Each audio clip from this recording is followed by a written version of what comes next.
A very good morning to all of you. I hope you all are fit and fine, and I hope you enjoyed your holidays. So, today we are going to continue our third chapter of your social science book. Please open your social science book. Please अपनी social science की book open कर लीजिए. Open page number 26 of your social science book. Today we are going to complete life in the desert. What is the life in the desert? Desert में life कैसी होती है? ठीक है.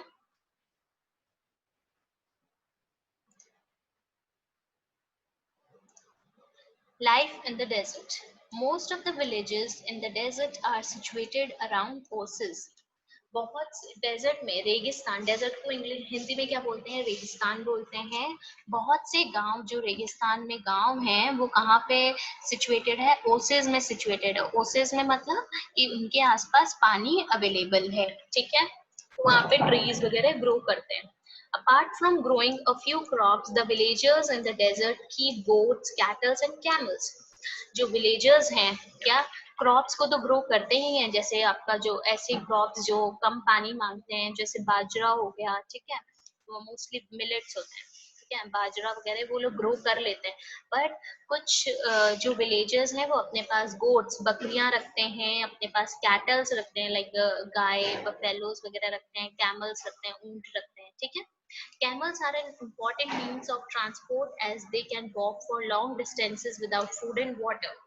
जो कैमल्स हैं, जो ऊंट आप देखते हो, ठीक है, ऊंट आप सबने कहीं ना कहीं देखा होगा. आप देखते भी हो कि बहुत सारे ऊंट के क्या होते हैं, कार्ट्स होते हैं, कि बहुत सारे लोग ऊंट के जो आप अगर प्रॉपर दिखाने रही हम लैंग्वेज में बोलते हैं तो जो ऊंट के गाड़े होते हैं, ठीक है, उसमें सामान रख के लेके जाते हैं ना बहुत सारा. तो कैमल्स जो है एक इम्पोर्टेंट मीन्स ऑफ ट्रांसपोर्ट है. ठीक है.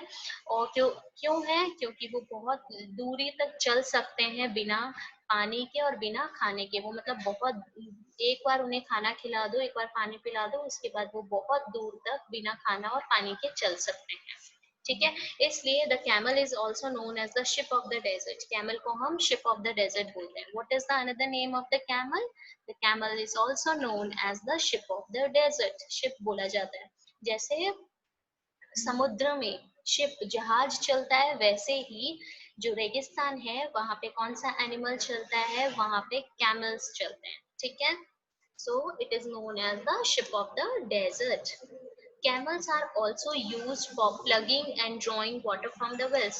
Camels को खेत का हल प्लग करना होता है ना, खेतों को अगर जब हमें खोदना होता है सीड्स डालने से पहले, प्लगिंग के काम भी आते हैं. और अगर हमें कुओं से पानी निकालना होता है तो पानी निकालने के लिए भी वो काम आते हैं.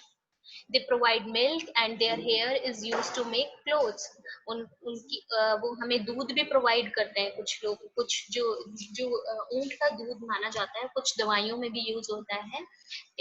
सो वो हमें दूध भी प्रोवाइड करते हैं. और उनके जो बाल होते हैं, उनके बॉडी में जो बाल आते हैं उससे क्लोथ्स भी बनते हैं. Camel skin is used for making tents. कुछ कैमल्स, जो कैमल्स की स्किन होती है उनके स्किन से हम टेंट्स भी बनाते हैं. ठीक है. जो कैमल्स डेड हो जाते हैं, ठीक है, जिनकी डेथ हो जाती है, उसके बाद उनकी कैमल की स्किन से टेंट्स बनते हैं. Some people in the desert do not have permanent homes. They move from one place to another in search of food and water. They are called nomads or banjaras. कुछ जो लोग हैं desert में, जो रेगिस्तान में रहते हैं, उनके कोई परमानेंट होम्स नहीं होते. अब हम सबके तो परमानेंट होम्स है ना. मैं आपसे पूछूंगी आप कहाँ रहते हो, आप बोलोगे कि सपोज आप बीकानेर में जीएनबी कॉलोनी में रहते हो, तो आप बोलोगे हम जीएनबी कॉलोनी में रहते हैं, तो आपका वो परमानेंट होम है ना, आप हमेशा वहीं रहते हो. बट कुछ लोग होते हैं डेजर्ट में जो एक जगह से दूसरी जगह क्या करते रहते हैं? घूमते रहते हैं. किस लिए? इन search of food and water. पानी और खाने की खोज में. दे आर कॉल्ड नॉमेड्स और बंजारास, जिसको हम नॉमेड्स और बंजारास बोलते हैं. The desert also attracts many tourists from other parts of India and abroad. Okay, जो desert है, ठीक है, वो बहुत से टूरिस्ट को भी अट्रैक्ट करते हैं इंडिया के, और बहुत से लोग बाहर के लोग जो फॉरेनर्स भी आते हैं डेजर्ट घूमने के लिए. Towns and cities such as Jaipur, Jodhpur, Udaipur, Chittorgarh, Jaisalmer and Ranthambore are the popular tourist destination. हमारे राजस्थान के कुछ important cities जैसे जयपुर, जोधपुर, उदयपुर, चित्तौड़गढ़, जैसलमेर, रणथंभौर ये जो है टूरिस्ट डेस्टिनेशन है. यहाँ पे लोग घूमने के लिए आते हैं. Main festivals such as Tej, Gangor, Holi, Dussehra and Diwali are celebrated here. यहाँ पे हम कौन से फेस्टिवल सेलिब्रेट करते हैं? मोस्ट इम्पोर्टेंट मेन फेस्टिवल कौन कौन से हैं? तीज, गणगौर, होली, दशहरा, दिवाली ये इम्पोर्टेंट फेस्टिवल्स हैं. The desert is famous for its handicrafts of wood, stone and beads. ये जो रेगिस्तान जो है वो किस चीज के लिए फेमस है? अपने हैंडीक्राफ्ट प्रोडक्ट्स के लिए, जैसे कोई लकड़ियों से सामान बनाने के लिए, स्टोन से सामान बनाने के लिए, और बीड्स जो मोती होते हैं, ठीक है, अलग अलग तरीके के जो मोती वगैरह होते हैं उनसे प्रोडक्ट्स बनाने के लिए फेमस है. Now look at this picture. Panoramic view of the blue city of Jodhpur, Rajasthan, India, with the Mehrangarh Fort and the Jaswant Thada Mausoleum. ये देखिए, ये पैनोरामिक व्यू मतलब ये इसको हमने इतनी रेक्टेंगुलर फॉर्म में पूरे सिटी को ले रखा है, इसको हम पैनोरामिक व्यू बोलते हैं. ठीक है, ये blue city, Jodhpur blue city माना जाता है ना, तो राजस्थान का ब्लू सिटी जोधपुर की ये फोटो है. ये वाला, ये जो आप टाउन देख रहे हो, ये जो है मेहरानगढ़ फोर्ट है, और ये जो ये व्हाइट कलर का आप एक टेम्पल जैसा स्ट्रक्चर का एक जो बिल्डिंग देख रहे हो उसको जसवंत थाड़ा है. ठीक है, so now we are going to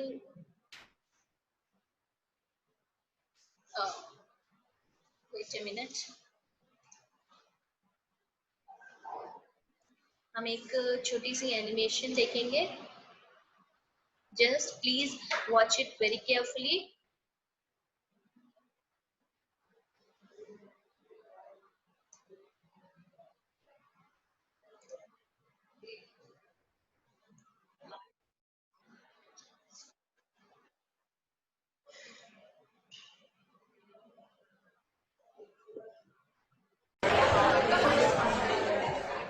Hi, you'll never guess where I went this winter. I visited Egypt and could see parts of the largest tropical desert in the world, the Sahara. That's lovely, John. I remember I visited the Ladakh region last summer. Hey, aren't both the regions deserts? Of course, both the regions are deserts. Based upon temperature, deserts are classified into 3 types. Sahara Desert is a hot or tropical desert, and Ladakh is a cold or temperate desert. Polar deserts are extremely cold deserts found in the frigid zone. I'm sure no one here has visited the polar desert. What is the difference between the 2 deserts? Basically, Sahara Desert is a hot desert and Ladakh is a cold desert. The Sahara is the largest desert in the world, bounded by the Mediterranean Sea and the Atlas Mountains in the north, the Nile Valley and the Red Sea in the east, the Niger Valley in the south, and the Atlantic Ocean in the west. Ladakh is a Tibetan term meaning land of high passes. Located in the eastern part of Jammu and Kashmir in India, Ladakh is a cold, mountainous, rocky desert. How is the climate in Egypt? Days are scorching hot while nights are freezing cold. Summer temperatures soar to almost 55 degrees, while winter temperatures drop to 15 degrees Celsius. Ladakh has extreme climate with summer temperatures varying between 30 degrees Celsius during the day and -3 degrees Celsius during the night, while winter temperatures remain below freezing point during the day and may reach as low as -35 degrees Celsius at night. Since Ladakh lies in the rain shadow area, it has no rainfall. Can anyone tell us about the life of the people in the desert? Due to extremes of climate, it is difficult to lead a settled life. Many nomadic tribes lead a nomadic life. They practice animal rearing and move with their herds of camels, sheep and goats in search of water and grass. Agriculture is practiced near the oasis or in the river valleys such as the Nile Valley. The development of transport and communication has changed the lives of the people. What about the life of the people in Ladakh? The economy in Ladakh is based on agriculture, animal rearing, and tourism.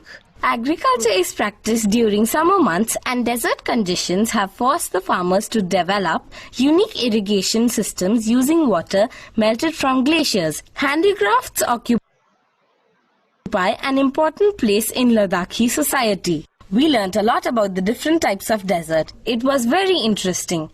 Thank you, John and Sana, for your inputs. I hope this is clear to you all. There are two types of deserts, okay? Three types of deserts basically.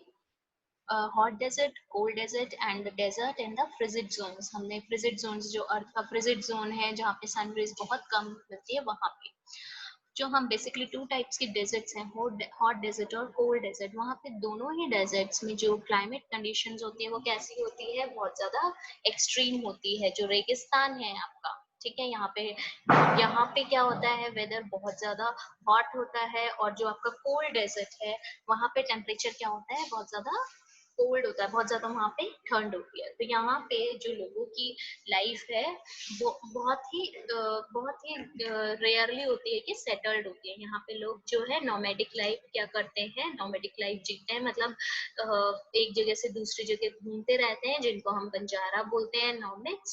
Okay, और किस लिए वो घूमते रहते हैं, in search of food and water. और okay, I hope this is clear to you all. Okay class, now our next topic is the coastal plains. Coastal plains कौन से होते हैं coastal plains? Now if you are looking at this map, ठीक है, एक ये satellite view है. Map से अगर हम देखते हैं तो ये जो एरिया है, ये पानी का एरिया है ना इंडिया का, ये वाला जो जहाँ से कर्सर जा रहा है, इसके आसपास का जो एरिया है उसको हम कोस्टल एरिया बोलते हैं. देखिए मैं आपको ड्रॉ करके बताती हूँ. ये वाला जो एरिया है येलो कलर से जो मैं कर रही हूँ ना, इस एरिया को हम कोस्टल प्लेन्स बोलते हैं. ऐसा एरिया जो पानी के आसपास होता है उसको हम कौन सा एरिया बोलते हैं, कोस्टल एरिया बोलते हैं. The southern part of India is surrounded by three water bodies. The Arabian Sea in the west, ये देखिए ये अरेबियन सी है. यहाँ पर अपना जो इंडिया है, सदर्न पार्ट है जो इंडिया का है, वो थ्री वाटर बॉडीज से सराउंड करता है. कौन कौन सी, ये देखिए ये वेस्ट डायरेक्शन है, यहाँ पे अरेबियन सी है. ये ईस्ट डायरेक्शन है, यहाँ पे बे ऑफ बंगाल है. और ये जो नीचे का साइड है, नीचे कौन सा ओशियन है आपका, इंडियन ओशियन है साउथ में. ठीक है. The edges of the southern peninsula where the sea water meets the land is known as the coastal plains. The edges मतलब जो ये लैंड एरिया है, ये वाला जो लैंड एरिया है जो पानी से मिलता है, ठीक है, इस लैंड एरिया को हम कौन सा एरिया बोलते हैं, कोस्टल प्लेन बोलते हैं. They are low flat lands near a sea or an ocean. Low flat lands होते हैं. The total length of the Indian coastline is about 7,516.6 kilometre. जो टोटल लेंथ है इंडियन कोस्टलाइन की, जो यहाँ से स्टार्ट होती है बेटा, ये जो कोस्टलाइन की लेंथ है, ये वाला जो एरिया जितना भी मैंने येलो पार्ट से किया है ना, जो इंडिया का एरिया है, ये कितना इसकी लेंथ कितनी है, 7,516.6 kilometres. The coastal plains of India are divided into two parts. कौन सा, eastern coastal plains and the western coastal planes.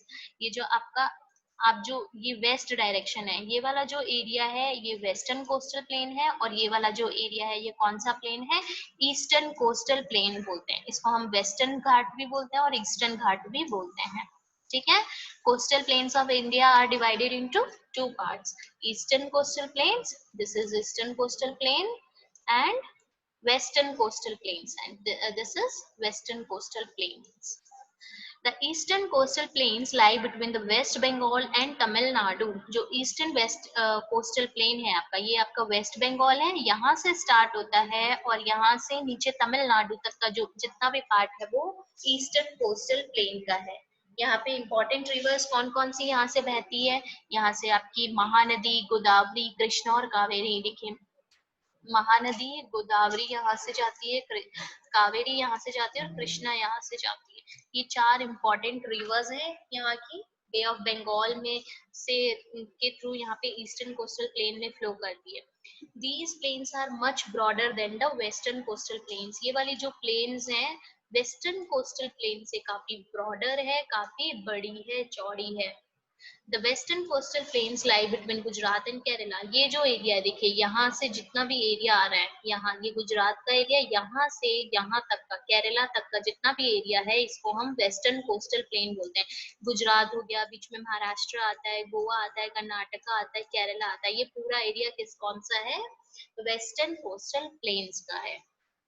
Both the plains meet at the southernmost tip of the Indian Peninsula at Kanyakumari. यहाँ पे आपका कन्याकुमारी जो आपका India का जो southern most tip है, ठीक है, यहाँ पे आपकी कन्याकुमारी है। ये वेस्टर्न कोस्टल प्लेन्स और ईस्टर्न कोस्टल प्लेन्स कहाँ पे मीट करती है? कन्याकुमारी में मीट करती है, ठीक है। I hope this is clear to you all. Now, ये देखिए, ये एरियल व्यू है। ये वाला जो एरिया है ये विशाखापट्टनम पोर्ट है, मतलब विशाखापट्टनम, ये जितनी भी शिप वगैरह आती है वो यहाँ आके रुकती है। और ये वाला जो एरिया आप देख रहे हो, ठीक है, ये सी के आसपास का एरिया है, इसको हम कोस्टल लैंड बोलते हैं, कोस्टल प्लेन बोलते हैं। Now life in the coastal planes, life कैसी होती है कोस्टल प्लेन्स में? देखिए, Agriculture and fishing are two important occupations in the coastal regions. Agriculture और fishing जो है two important occupations है coastal regions के। There are a number of important ports in the coastal plains. बहुत सारे important ports है coastal plains में जो trade मतलब होता है business trade करने में help करती है। Many of the towns in the coastal plains are also popular tourist destination. बहुत से ऐसे towns हैं जो tourist attractions भी है, जैसे आपका मुंबई हो गया, ठीक है, केरला का कुछ पार्ट हो गया, विशाखापट्टनम हो गया, चेन्नई हो गया, ये टूरिस्ट अट्रैक्शंस भी है, टूरिस्ट डेस्टिनेशन भी है, यहाँ पे लोग घूमने आते हैं। Now we will see table जिसमें आपको कोस्टल एरियाज के कुछ इंपॉर्टेंट पॉइंट्स, फैक्ट्स दिखाए जाएंगे। Just look at them.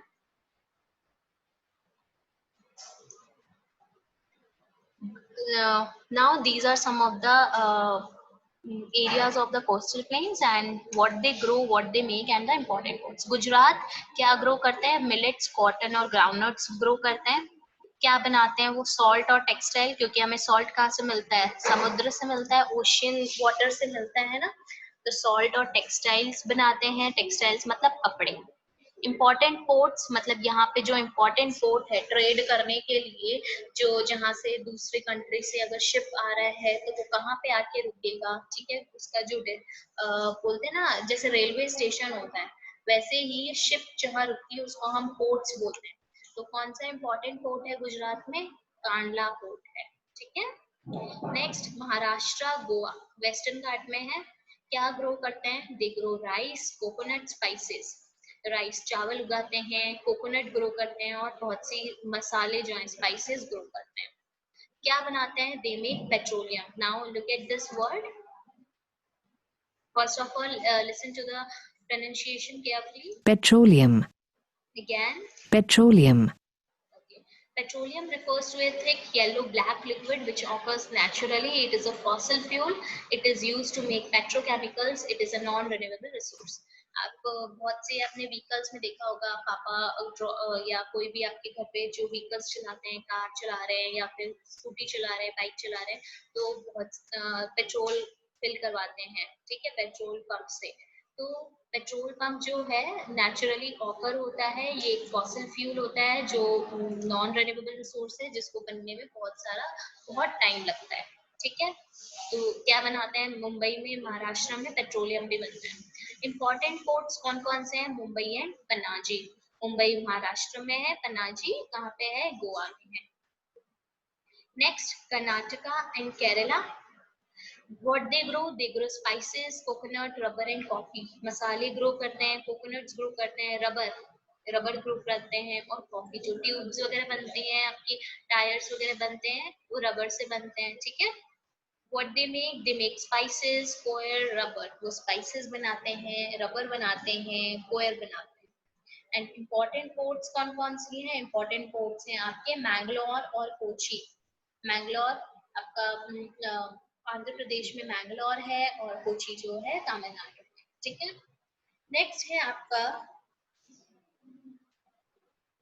Tamil Nadu, Andhra Pradesh, ठीक है। What they grow rice, coconut, groundnut, tea, sugar cane, चावल, कोकोनट हो गए, नारियल, ग्राउंडनट आपका, ग्राउंडनट्स आपके जो आप बोलते हो ना मूंगफली के दाने, टी, चाय, शुगर केन, गन्ने, ये सारी चीजें ग्रो करते हैं। व्हाट दे मेक टिम्बर, ठीक है। टिम्बर क्या है? एक वुड होता है ना, उससे जो लकड़ी होती है, अच्छी क्वालिटी की जो लकड़ी होती है, उसको टिम्बर बोलते हैं। रबर, शुगर, मिनरल्स, ये सारी चीजें वो बनाते हैं, मिनरल्स। इंपॉर्टेंट पोर्ट्स कौन कौन से हैं? चेन्नई, पुडुचेरी, विशाखापट्टनम, ठीक है।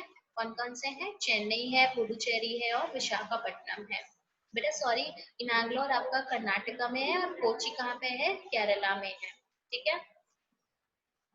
नेक्स्ट आपका है उड़ीसा, वेस्ट बंगाल। ये तमिलनाडु, आंध्र प्रदेश, उड़ीसा, वेस्ट बंगाल कौन से कोस्टल प्लेन में आता है? ईस्टर्न कोस्टल प्लेन में आता है, जिसको हम ईस्टर्न घाट भी बोलते हैं।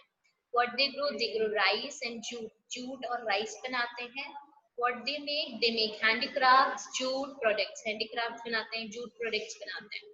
इंपॉर्टेंट पोर्ट्स कौन कौन से हैं? इंपॉर्टेंट पोर्ट है कोलकाता, आपके वेस्ट बंगाल में है कोलकाता, ठीक है। I hope this is clear to you all. अगर thank you for joining the class everybody, and if you have any doubt you can ask. Thank you for joining the class everybody. Please read the chapter carefully. Bye bye.